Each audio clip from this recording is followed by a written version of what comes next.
Bismillahirrahmanirrahim. Assalamualaikum warahmatullahi wabarakatuh. Limardatillahi subhanahu wa ta'ala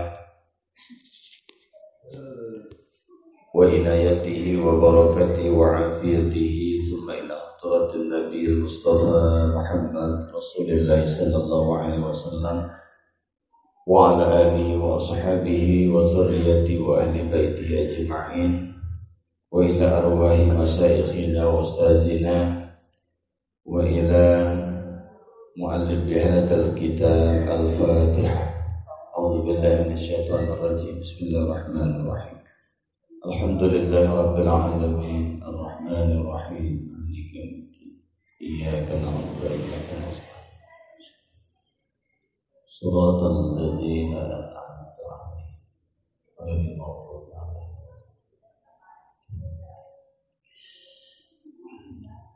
Alhamdulillahi rabbil alamin wa bihi nasta'in ala umuri dunya waddin. Wassalatu wassalamu ala sayyidil mursalin wa ala alihi wa ashabihi wa man tabi'ahum bi ihsanin ila yaumiddin. Amma ba'd. Ya ayyuhalladzina amanu taqullaha haqqa tuqatih wa la tamutunna illa wa antum muslimun. Sadaqallahul azim wa sadaqa rasuluhun nabiyul karim wa nahnu ala dzalika minasyahidin wasyakirin walhamdulillahi rabbil alamin. Segala puji bagi Allah Subhanahu wa taala atas limpahan rahmat dan karunia yang Allah berikan kepada kita, terutama karunia iman dan Islam, dan karunia yang begitu indah kita rasakan hari ini tatkala Allah masih memberikan kekuatan kepada kita untuk dapat bersujud di waktu yang begitu payah, di waktu yang begitu sulit, dan di waktu di mana segala aktivitas yang dilakukan oleh hamba itu langsung didengarkan oleh malaikat, baik bacaan Al-Qur'annya maupun lain sebagainya. Di waktu di mana kita mendapatkan keberkahan daripada doa Nabi sallallahu alaihi wasallam, bahwa Nabi mendoakan waktu pagi ini dengan satu doa yang begitu masyhur, Allahumma barik li ummati fi bukuriha. Allah, ya Allah, berkahilah umatku di waktu paginya. Kemudian waktu ini juga merupakan waktu di mana para malaikat juga mendoakan umat Nabi Muhammad SAW kaitannya dengan berbagi kepada orang lain. Ya Allah, gantilah segala sesuatu apa yang diberikan oleh hamba-Mu pada pagi hari ini. Dan bagi orang yang menahan tangannya untuk tidak berbagi kepada yang lain pun malaikat mendoakan. Malaikat mendoakan kebangkrutan bagi orang-orang yang menahan hartanya untuk tidak dia bagikan kepada orang lain. Semoga segala kebaikan dan segala keberkahan itu pagi ini Allah hadiahkan untuk kita, dan sehingga pada akhirnya keberkahan itu nanti kita akan bawa ke rumah kita masing-masing, sehingga rumah kita pun menjadi rumah yang barokah, pekerjaan kita pekerjaan yang barokah, dan segala ilmu yang kita dapatkan pun juga nanti insyaallah mendapatkan atau menjadi ilmu yang barokah. Amin ya rabbal alamin. Salawat dan salam semoga senantiasa Allah limpahkan kehadiran Nabi Muhammad sallallahu alaihi wasallam, sosok yang tidak ada habis untuk kita kaji dan tidak akan bisa kering apabila kita gali.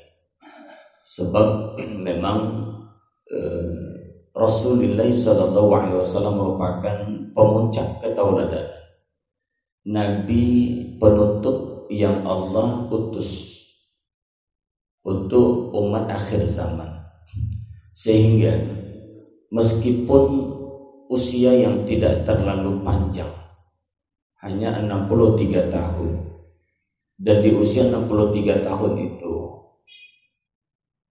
beliau dibagi dalam beberapa fase usia. Yang pertama di usia 0 sampai 40 tahun merupakan usia persiapan untuk menjadi nabi atau untuk mendapatkan risalah kenabian. Dan kemudian usia 41 ya. Kemudian sampai kepada usia 63 tahun. Di situ adalah merupakan usia kenabian itu sendiri. Justru usia yang singkat ini akan tetapi penuh dengan produktif, penuh dengan karya-karya yang terbaik. Di usia yang begitu, arti setiap tahapan fase kehidupan Nabi itu semuanya menghasilkan karya terbaik. Tidak ada usia mubazir bagi Nabi. Ya, tak ada usia mubazir. Nah, jadi sebetulnya dari sinilah ketika kita mau gali bagaimana Nabi SAW itu tak akan ada habis-habisnya.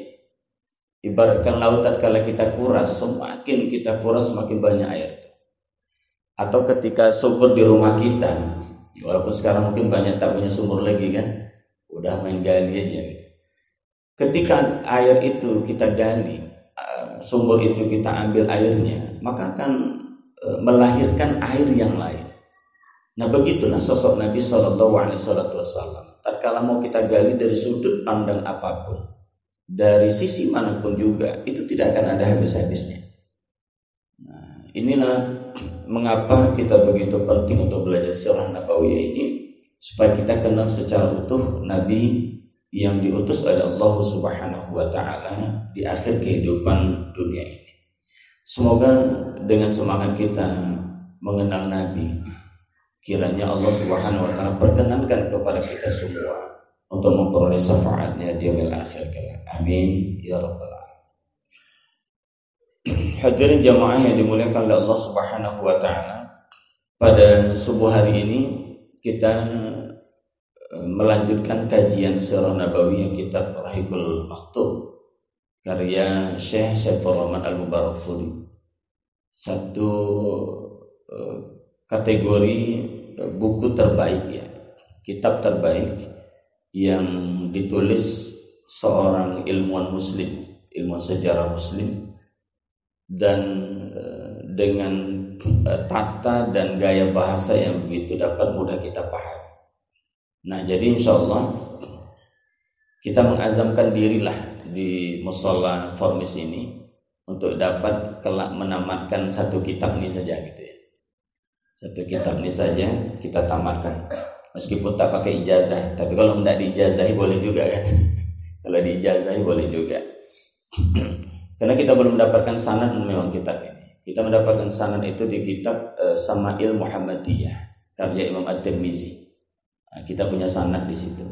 Tapi kalau untuk kita Rahikul Maktum ini, kita belum mendapatkan ada tuan guru yang mendapatkan sanad untuk itu, sehingga kita bisa mengijazahi itu. Tapi kalau insya Allah Sama'il Muhammadiyah, kitab karang Imam At-Tirmizi yang terdiri daripada 500-an hadis itu insya Allah kita memiliki sanadnya. Baik, lanjutan kajian kita adalah, kalau pada pertemuan yang lalu kita sudah sampai kepada agama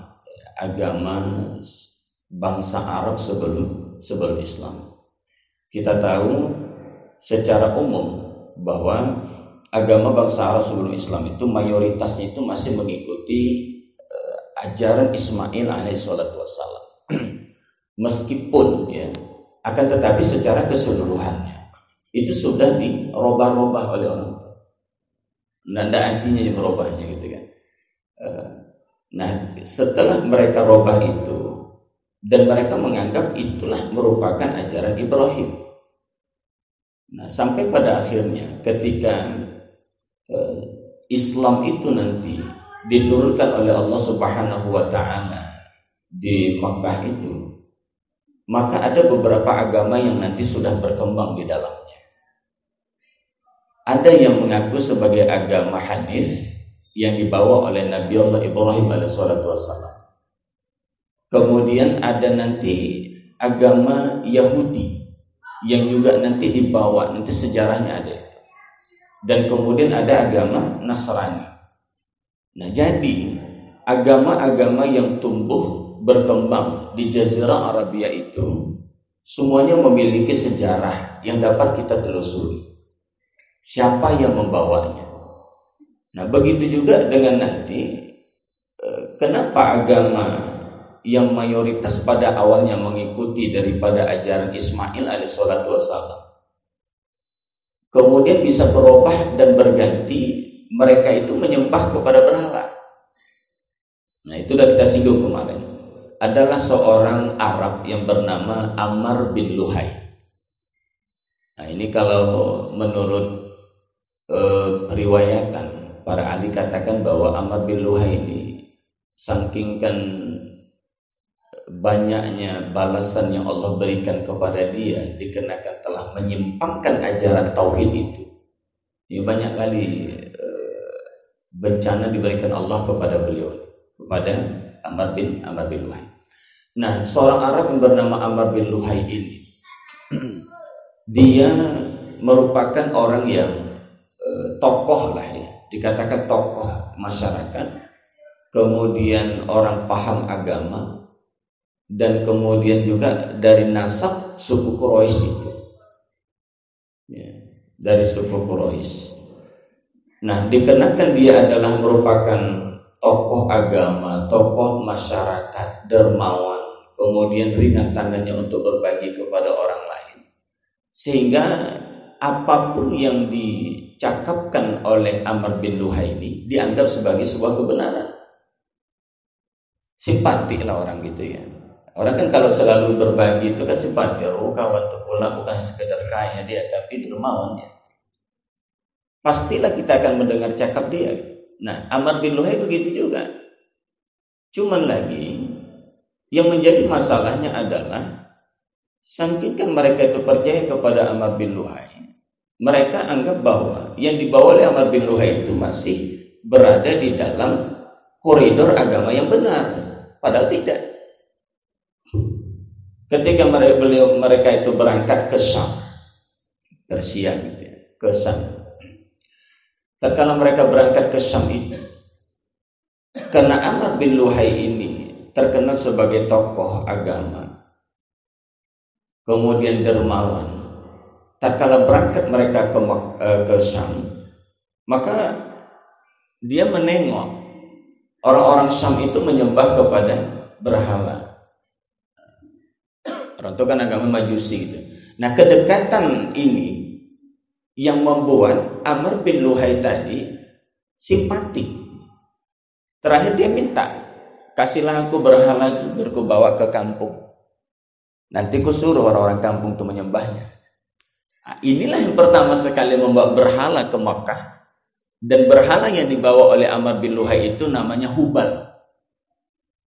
Nah, sebelumnya sudah ada berhala-berhala di wilayah Yaman, ada berhala. Nah, berhala-berhala yang terkenal itu adalah Lata, Uzza, Manat. Nah, yang dibawa oleh Ammar bin Luhai itu Hubal. Nah, berhala yang dinamakannya Hubal ini tadilah ketika sampai ke Mekah, dia letakkanlah Hubal ini tadi di dalam Ka'bah. Spesial diletakkan di dalam Ka'bah Hubal tadi. Nah, ternyata Ammar bin Luhai ini dia berteman dengan jin. Berteman dengan jin, lantas jin tadi membisikkan kepada Ammar bin Luhai, ada di satu tempat berhala-berhala yang terbenam di dalam tanah. Maka keesokan harinya berangkatlah dia ke tempat yang dia dapatkan dalam mimpinya itu tadi. Karena dia dibimbing oleh jin. Sebab dia berteman dengan jin tadi. Akhirnya ketika digali, nampak memang ada berhala-berhala di situ. Ada 3 atau 4 berhala yang mereka gali di dalam lubang itu. Dan ketika sudah mereka angkat, maka Ammar bin Luhai ini tadi menghadiahkan berhala-berhala tersebut kepada kabilah-kabilah yang datang ke Mekah. Nah, dari kabilah-kabilah yang datang ini tadilah, sehingga yang datang itu kan banyak ya, dari suku-suku yang lain, dari negeri-negeri yang lain. Nah, berhala yang satu diberikan kepada suku ini, berhala yang kedua diberikan kepada suku yang ini, sehingga ketika meninggalkan kota Makkah, para kabilah-kabilah dagang itu tadi, mereka itu membawa satu-satu berhala ke kampung-kampungnya. Nah, beginilah sanad itu tadi kenapa bisa mereka menyembah berhala itu. Melenceng dari ajaran tauhid, dibawa oleh Amr bin Luhai. Karena Amr bin Luhai ini merupakan tokoh agama, tokoh masyarakat, dermawan, cakapnya didengarkan oleh orang lain, sehingga dianggap oleh orang-orang Hijaz itu, apa yang dilakukan oleh Amr bin Luhai itu adalah masih di dalam ajaran tauhid. Sehingga nanti dalam Al-Quran dapat kita telusuri ketika ditanya, kenapa engkau menyembah berhala? Mereka katakan, kami bukan menyembah berhala, tapi kami jadikan berhala-berhala ini sebagai perantara kami untuk menyembah kepada Tuhan. Nah, disitulah Al-Quran mengungkapkan itu.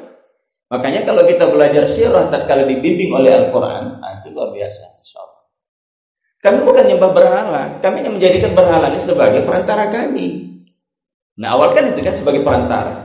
Akhirnya dengan kondisi pembiasaan yang dilakukan oleh masyarakat jahiliyah itu nantinya, mereka bukan lagi menjadikan berhala itu sebagai perantara, tapi justru menjadikan berhala itu sebagai Tuhan. Maka muncullah aktivitas kesyirikan. Apa itu? Ada yang, dan Amr bin Luhai juga yang pertama melakukan itu. Dia sembahkanlah seekor onta untuk berhala. Maka yang lain ngikut. Ini tokoh nih. Jadi hati-hati kalau kita sudah dianggap sebagai tokoh. Hati-hati. Karena cakapnya didengar, perbuatannya dianggap kebenaran. Nah, Amr bin Luhai juga seperti itu. Dianggap sebagai orang yang benar, sehingga apapun yang dilakukan oleh Amr bin Luhai tentang ritual ibadah yang dilakukan oleh Amr bin Luhai ini masih dianggap mereka sebagai, karena dia merupakan dari suku Quraisy, orang yang terpandang, dan suku itu merupakan suku yang bertanggung jawab terhadap Ka'bah, maka dianggap mereka itulah kebenaran. Nah, maka muncullah ada yang menyembeli onta, ada yang menyembeli kambing, ada yang bahkan nanti sampai pada prakteknya mengorbankan nyawa di hadapan berhala itu. Itulah terjadi perubahan. Nah, ketika Islam ketika nanti pada peristiwa Futuh Makkah, sudah kita singgung kemarin, tidak kurang daripada 360 berhala itu sudah mewarnai atau sudah sudah ada itu di sekeliling daripada Ka'bah, baik di dalam maupun di luar. Tak kurang daripada 360 berhala. Itulah yang dihancurkan oleh Nabi SAW dalam Futuh Makkah. Kemudian setelah dihancurkan, dibakar oleh Nabi. Nah, mungkin itu juga merupakan satu bentuk dalil ketika ada orang mendapatkan guna-guna dan sebagainya, kemudian ada benda-benda syirik itu dibakar. Karena Nabi membakar berhala itu. Nah, nanti kita akan sampai kepada kajian ke sana itu, tentang bagaimana peristiwa Futuh Makkah atau pembukaan kota Makkah, dan segala bentuk benda-benda yang menghantarkan seseorang melakukan praktek kesyirikan itu dihancurkan oleh Nabi Shallallahu Alaihi Wasallam. Maka bersihlah Mekah. Dalam peristiwa Futuh Mekah itu sering juga para ahli sejarah katakan, itu peristiwa pembersihan Mekah. Ya, sebelumnya apa? Sebelumnya Nabi beribadah di seputar Mekah itu di Masjidil Haram masih bercampur dengan berhala-berhala. Masih banyak berhala itu. Nah, itu nanti kita akan buka. Nah, sekarang itu gambaran sekilas tentang agama ya pada masa sebelum Islam itu diturunkan oleh Allah Subhanahu wa taala. Itu agama bangsa Arab. Nah, ingat namanya itu ya, Amr bin Luhai gitu ya. Semoga kita tak menjadi Amr bin Luhai pula nanti kan. Kadang-kadang memang Amr bin Luhai udah lama mati gitu kan, tapi sifat-sifatnya masih tetap ada. Sebab Nabi pun meskipun tak berjumpa dengan Fir'aun, tapi Nabi bisa menabalkan seseorang itu sebagai Fir'aun. Lihat bagaimana ketika perang Badar. Tatkala perang Badar, tersiarlah kabar bahwa Abu Jahal itu mati, tewas. Nah, kabar tersebut sampai kepada Nabi. Apa kata Nabi? Hadza Fir'aun min hazil ummah. Ini Fir'aunnya umat ini gitu. Padahal dia Abu Jahal gitu. Nah, makanya di sini sebetulnya satu bantahan. Kalau dia sudah zolim, kita mesti tunjukkan kezalimannya dan tampilkan kezaliman itu. Tak boleh ditutup-tutupi. Sebab Abu Jahal itu nama aslinya Abul Hakam. Abul Hakam, Bu, namanya itu tadi. Kenapa yang disebutkan di situ Abu Jahal? Bukan nama aslinya, justru nama lakop dia yang dimunculkan. Karena dia memang zalim. Dari semenjak Islam muncul itu sampai beliau mengakhiri kehidupannya, zalim terus dia kepada Nabi. Maka disebut nama Abu Jahal. Kebalikan daripada Abul Hakam. Kalau Abul Hakam itu kan ayah yang bijaksana. Hakam, bijaksana. Tapi di dalam praktek kehidupannya dia tidak bijaksana. Menutup pintu hatinya untuk menerima hidayah dari Allah, dirubah namanya.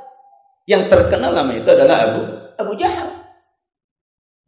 Nah, sama juga dengan Abu Janda sekarang kan. Hati-hati juga dengan nama Abu nih gitu.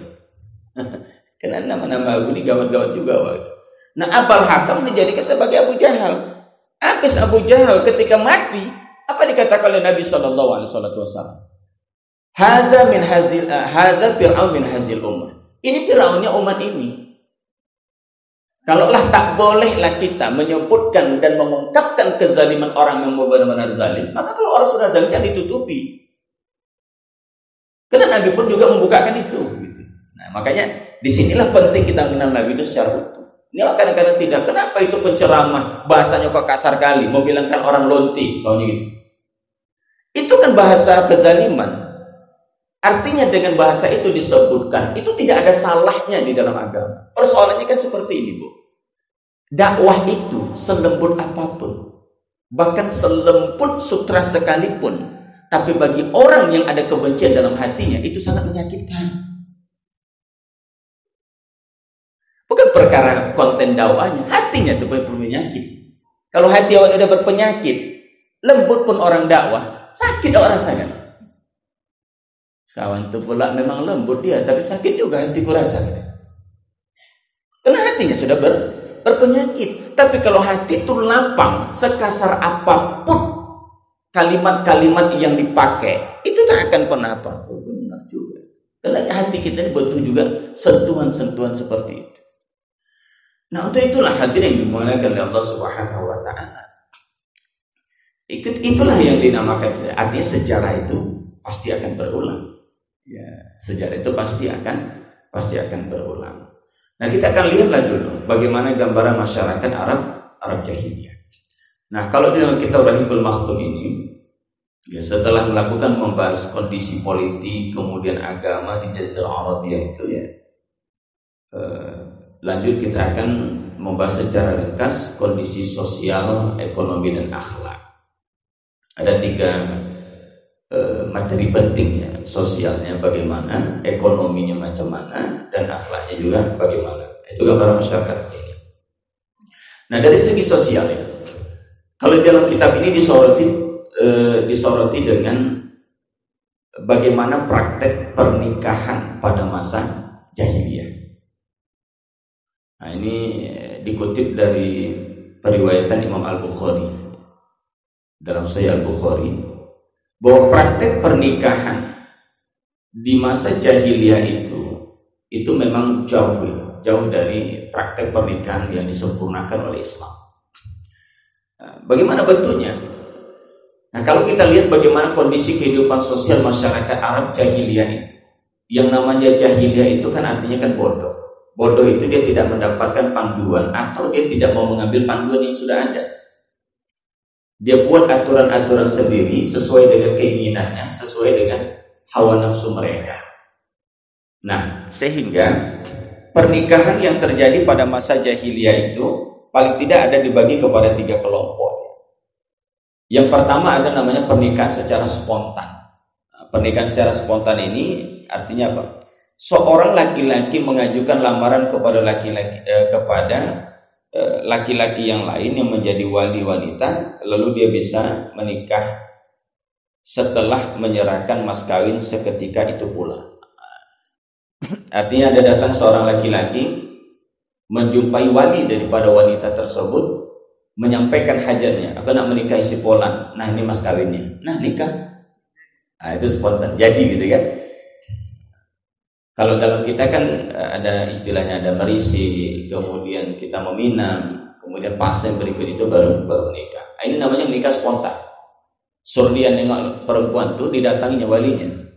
Jago juga ini kan. Datang dia kepada walinya itu, udah aku nikahi sekolah tuh ya. Nah, ini mas kawinnya. Mau tidak mau jadi. Itu pernikahan secara spontan. Kemudian ada lagi namanya pernikahan. Seorang laki-laki bisa berkata kepada istrinya yang baru suci dari haid. Dia udah bersuami istri gitu ya. Sang suami tadi bisa kata sama istrinya yang sedang yang sedang baru suci dari haid. Dari haid. Dia katakan sama istrinya, Pulan, ini orang jahiliyah ya, bukan kita ya. Ini kalau mencontohkan tentang nikah nih, ini hati-hati juga awak nih. Nah, hati-hati, karena salah satu salah satu yang tak membutuhkan niat tapi dia sah ini tadi. Ada talak itu tadi. Jadi makanya kita memisalkannya itu memang harus hati-hati. Jangan pula sampai kita bilang aku gitu, tak boleh. Jadi ketika sang suami sudah dapat memastikan istrinya itu bersih dari haid, maka dia bisa perintahkan kepada istrinya, Polan, kau datangi laki-laki itu, nah, kan? Disuruhnya istrinya itu tadi mendatangi laki-laki yang lain. Nah, laki-laki yang disuruhkan itu tadi itu tidak boleh menolak. Kemudian wanita ini tadi pun juga tidak boleh menolak. Sampai pada akhirnya ketika sudah dipastikan bahwa istrinya tadi hamil atau dengan bersama dengan laki-laki yang lain, baru diambilnya lagi. Ada pula caranya macam begitu. Tukar guling gitu ya. Tukar guling. Itu keadaan jahiliyah. Karena kalau ada sekarang itu tukar guling, suami tetangga berangkat kepada istri tetangga, itu jahiliyah betul itu.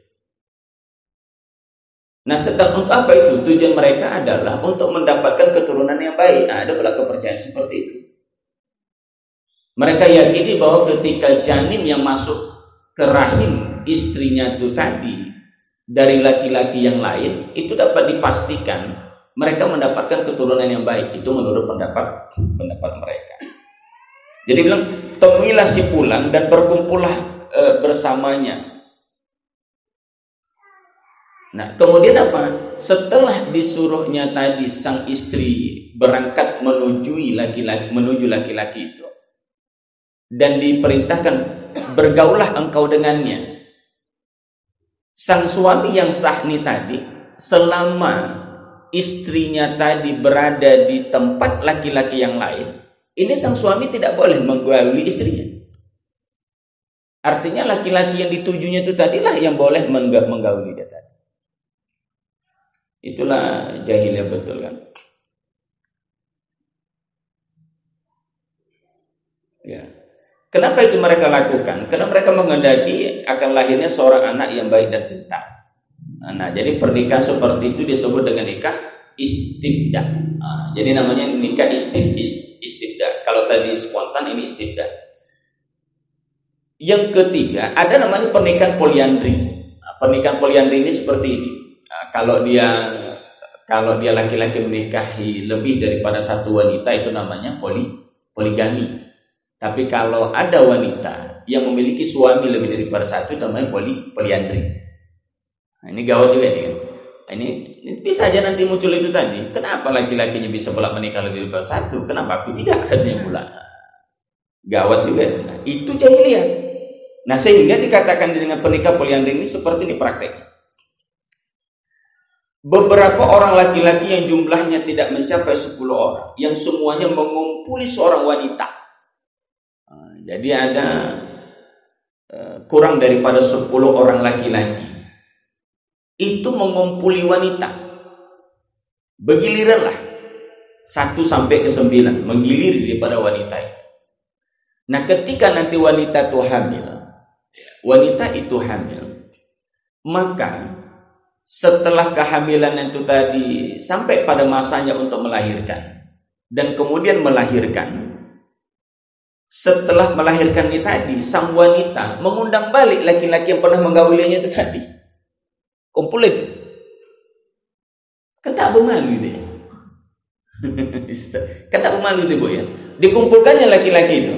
Setelah dikumpulkannya laki-laki itu tadi, sang wanita tinggal pilih saja. Polan, ini anakmu. Ketika sudah wanita tersebut menyebutkan bahwa Fadli, ini anakmu, Fadli tak bisa lagi mengelak. Bukan pola tes DNA lagi. Tak pakai tes DNA. Si Polan, ini anakmu. Udah diterima aja. Diambil dia sebagai anak. Itu namanya pernikahan poliandri. Anda hati wanita itulah. Artinya di situ ada kekuasaan wanita tersebut untuk menentukan ini anak punya siapa. Ajab betul ya. Nah, itu poliandri.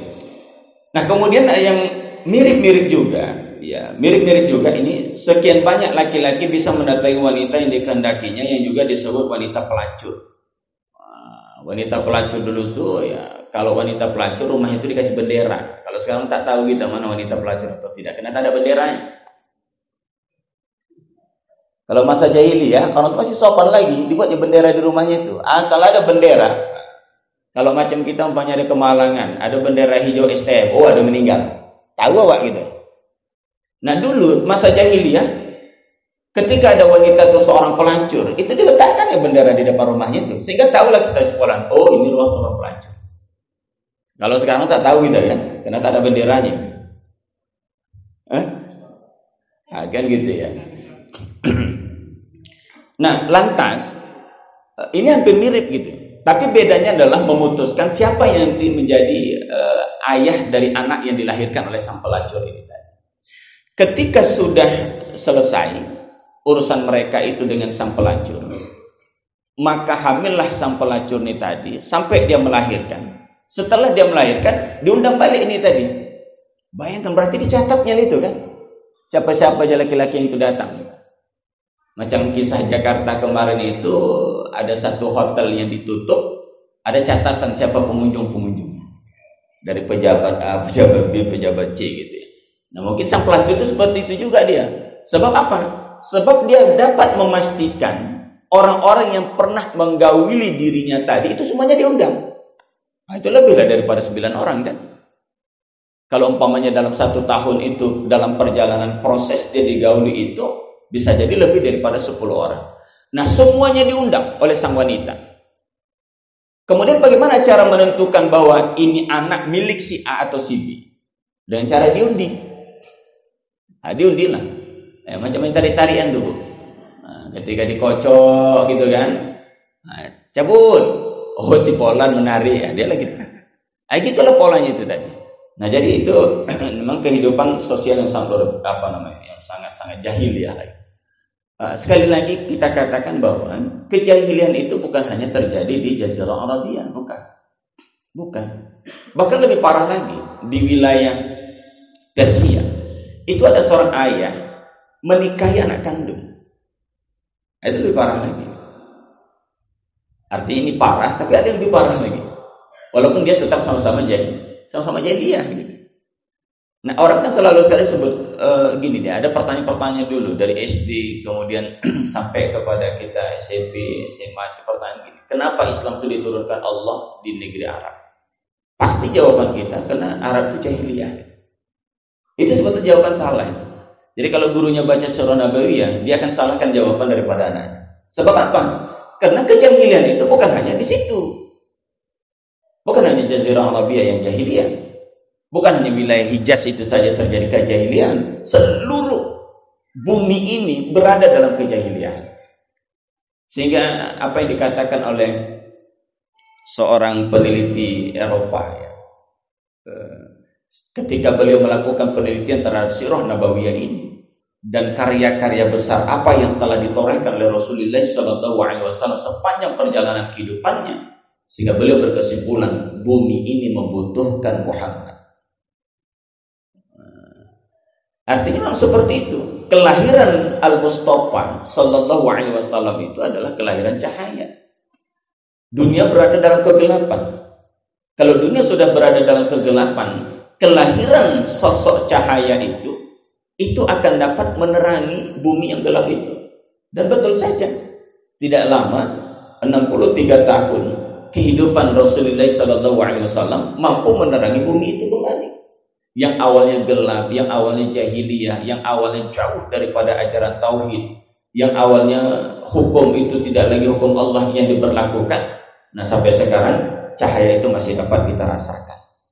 Nah, seperti itu dia kondisi sosial dalam hal pernikahan yang dilakukan oleh Arab. Nah, jadi dari 4 bentuk pernikahan yang dipraktekkan oleh masyarakat jahiliyah sebelum Islam itu diturunkan oleh Allah Subhanahu wa taala. Ini dapat kita simpulkan. Kesimpulannya adalah bahwa betapa sesungguhnya kita itu sangat membutuhkan aturan-aturan Allah itu. Bumi membutuhkan aturan Allah, makhluk membutuhkan aturan Allah. Sebab dengan aturan Allah Subhanahu wa taala ini kehidupan itu akan teratur. Makanya di dalam Islam itu fungsi syariat itu ada beberapa ya. Fungsi syariat itu intinya adalah menjaga. Syariat itu intinya adalah menjaga. Yang pertama yang dijaganya itu adalah hifdzuddin, menjaga agama, menjaga akidah. Itu dia tadi, menjaga akidah. Yang kedua, fungsi daripada syariat itu hifdzun nafs, menjaga jiwa. Nah, jadi menjaga jiwa. Dan yang ketiga ada namanya hifdzun nasbi, menjaga nasab, keturunan. Yang keempat hizbul mali, menjaga harta. Jadi syariat yang Allah turunkan itu berfungsi untuk menjaga itu, menjaga akidah supaya kita tidak melenceng, menjaga akidah supaya kita tidak salah di dalam mempraktekkan siapa yang pantas untuk kita jadikan sebagai sesembahan dalam hidup dan kehidupan kita tadi. Makanya dalam tata urutan ini, disinilah pentingnya bagi kita untuk belajar akidah tuh, belajar tauhid tuh. Isi nanti materi di Pormis ini nanti dengan materi tauhid. Ya. Sebab dengan itu nanti kita akan dapat menjaga, oh ini tidak boleh, tidak boleh. Kenapa, Bu? Ya kalau namanya sekolah-sekolah formal nih, sekolah-sekolah formal itu, sekolah pakai meja lah kita bilang. Terkadang banyak yang tak kita dapatkan hukum-hukum itu sebagaimana belajar seperti ini, ngaji-ngaji seperti ini. Saya kemarin pernah lah ditanya, terus terang saya belum mendapatkan itu kemarin. Tapi dengan itu ada asbab kita tahu hukumnya, hukum tentang hal-hal yang dapat menggugurkan akidah. Kalau kita kan umum-umum saja, tapi ada lebih spesifik lagi yang itu tak kita dapatkan di buku-buku paket itu. Apa itu? Menyebut nama orang itu dengan mengatakan dia nabi. Ada namanya Ismail, ada namanya Isa, ada namanya Ibrahim, ada namanya Muhammad. Nah itu tadi. Ketika seseorang menyebut nama tersebut dengan memanggilnya, Nabi Polan, ternyata itu menggugurkan akidah kita.